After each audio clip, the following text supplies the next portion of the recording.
দমকলৰ পাৰত, বাথৰুমত বা ধৰি লওক য'ত অহৰহ পানী পৰি থাকে, পকীবোৰত একেবাৰে শেলাই বা চেলনি বুলি কয় বিভিন্ন ঠাইৰ মানুহে, পৰি পেলাই বহুত পিছল হয়। বিশেষকৈ বয়সস্থ লোক থকা ঘৰত, সৰু বাচ্ছা থকা ঘৰত এইখিনি বহুত সাৱধানতা অৱলম্বন কৰিব লগা হয়।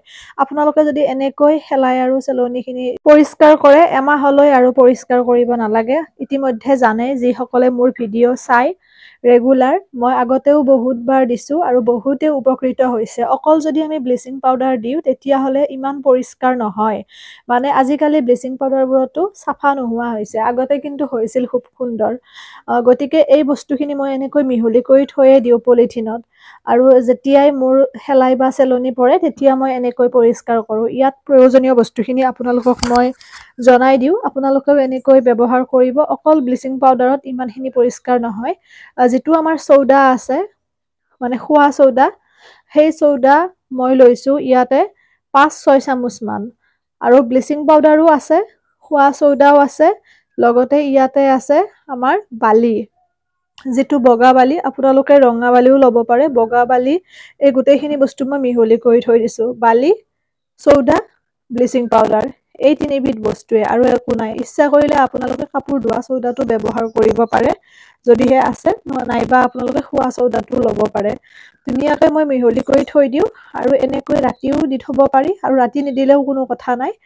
দিনতো আপোনালোকে যদি এনেকৈ ঘঁহি থৈ দিয়ে, কিছুমান ঠাইত ধৰি লওক বহুত শেলাই পৰে, একদম বহুত পিছল হয়, তাত আপোনালোকে এনেকৈ দি পেলাই অকণমান এনেকৈ ঘঁহি দিব, যিখিনি ঠাইত আপোনালোকৰ শেলাই বা চেলনি পৰে। ঘঁহি পেলাই আপোনালোকে 20 মিনিটমান সময় তেনেকৈ ৰাখি দিব, বেলেগ বেলেগ কামত ব্যস্ত হ'ব পাৰিব। যিহেতুকে ইয়াতে পানী পৰিয়ে থাকে বা তেনেকৈ মই কাম কৰি থকাই হয় এনি টাইম, আৰু এই পকীখন আচলতে কৰোঁতে অকণমান কোনোবাখিনি ঠাইত দ টাইপ হৈছে, যাৰ বাবে তাত অকণমান পানী বান্ধাই থকাৰ নিচিনা হৈছে। সেইখিনি বাৰু ঠিক কৰি দিম, সেইখিনিত শেলাই চেলনি বেছিকৈ পৰে। গতিকে এনেকৈ মই দি দিলে খুব ধুনীয়া পৰিষ্কাৰ হয়। এই পকীবোৰ বহুত পুৰণি হয়, গতিকে যিটো ক'লা ক'লা দাগ দেখিছে সেইটো শেলাই চেলনি নহয়, সেইটো মানে পুৰণা হোৱাৰ বাবে পকীখনতে দাগ বহিছে। শেলাই বা চেলনিটো হ'লে পিছল হয়।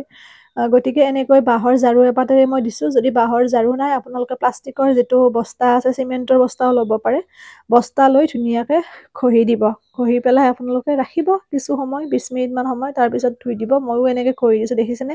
আৰু এই পাইপবোৰ যে দেখিছে, পাইপবোৰতো বহুতৰে লেতেৰা হয়। সেই পাইপবোৰো আপোনালোকে ব্লিচিং পাউডাৰ লগতে অকণমান যদি চাৰ্ফ, কাপোৰ ধোৱা চাৰ্ফ অকণমান মিহলি কৰি পেলাই ধুনীয়াকৈ আপোনালোকে জাবৰ এপাতেৰে ঘঁহি দিয়ে, খুব ধুনীয়া নতুনৰ দৰে চিকচিকীয়া হয় পাইপবোৰ। কৰি চাবচোন, মই তেনেকৈ দিওঁ, মানে কাৰণ তাতো পানী পৰি থাকে বা ৰ'দ বতাহ তেনেকৈ থাকে ন, চাৰিওফালে পাইপবোৰ লেতেৰা হ'লেও ভাল নালাগে।